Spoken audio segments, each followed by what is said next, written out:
Today, we're diving into something that we all desperately try to avoid, but it might just be the secret superpower for a more creative and focused life. Yep, we're talking about boredom. No, I mean, really think about that for a second. When was the last time you weren't listening to something, watching something, or scrolling through something? Just, nothing. I mean, true, honest to goodness, empty space. Not meditating, not even actively trying to think about a problem. Just you, waiting in line or sitting on a bench with nothing but your own thoughts for company. Okay, if the mere thought of that silence makes you feel a little antsy or even a bit stressed out, you're not alone. It's actually a huge sign that our brains have been rewired. But here's the thing. Psychology shows that what we call boredom isn't the enemy at all. It's actually where genius is born. So what is actually going on in our heads that makes us so afraid of a little quiet? Well, it all starts with something called the dopamine trap. So your brain has this thing called a dopamine baseline. You can think of it like your personal threshold for feeling happy or engaged. Every single time you get a notification, watch a quick video, or scroll through a feed, you get this tiny little hit of dopamine. But if you do this all the time, you actually raise that baseline. And that means you start needing more and more stimulation just to feel, well, normal. And this quote just nails our modern behavior, doesn't it? We've become absolutely terrified of our own thoughts. The very second there's a gap, you're in an elevator, you're at a red light, we instinctively reach for our phone to fill it. We've literally trained ourselves to see boredom as this problem that needs to be solved immediately. And this right here lays out the difference perfectly. Over on the left, you've got the overstimulated brain. It's got that high dopamine baseline, and it's stuck in what you could call consumption mode.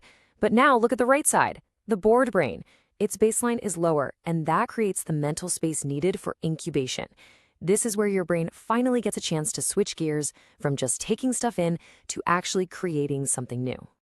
But here's the thing. Chasing these constant little dopamine hits isn't free. It comes at a huge cost to our creativity and even to how we perceive time itself. And it's a cost we rarely, if ever, stop to think about. So here's the most crucial point. Every single time you numb that first feeling of boredom with a quick scroll, you are literally hitting the abort button on your brain's natural creative cycle. You're cutting it off at the knees before it can even get started. Just let that trade-off sink in for a minute. It's profound, really. You could be right on the verge of connecting two ideas, solving a problem that's been bugging you for weeks, or having a genuine breakthrough. But instead, you trade all that massive potential for a fleeting, forgettable 15-second video.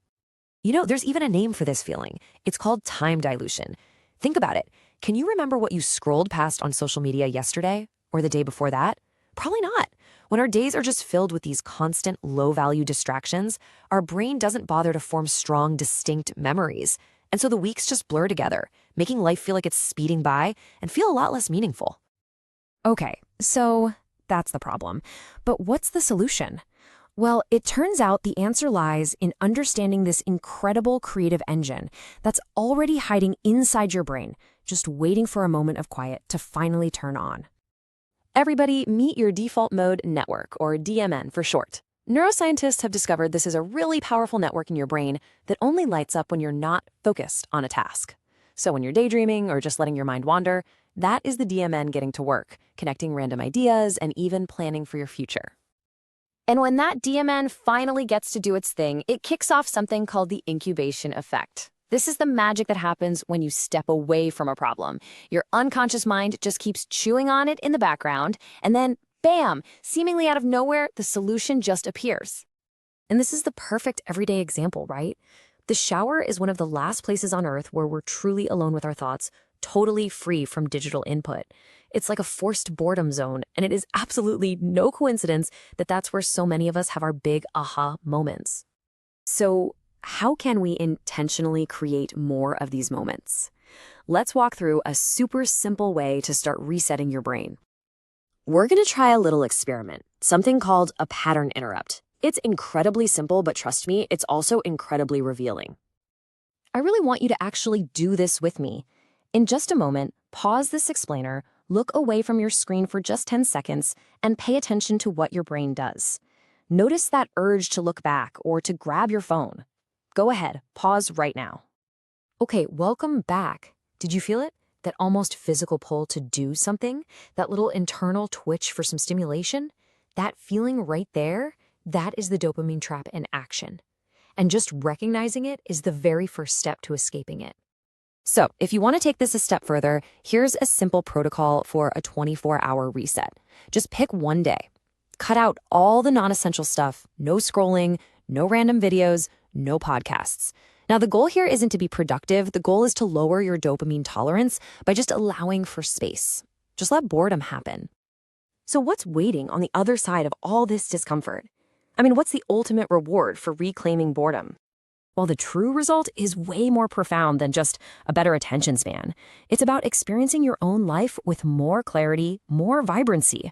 Colors literally seem brighter, conversations feel deeper, and your own thoughts become way more interesting.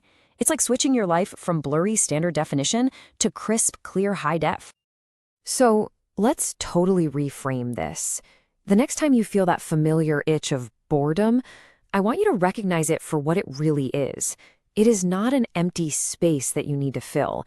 It's a physiological signal that your brain is trying to switch gears. It's a sign that your default mode network is firing up, that the incubation process is kicking off. You are quite literally on the verge of creativity. So the only question left is, are you going to pull out your phone or are you going to let the idea come?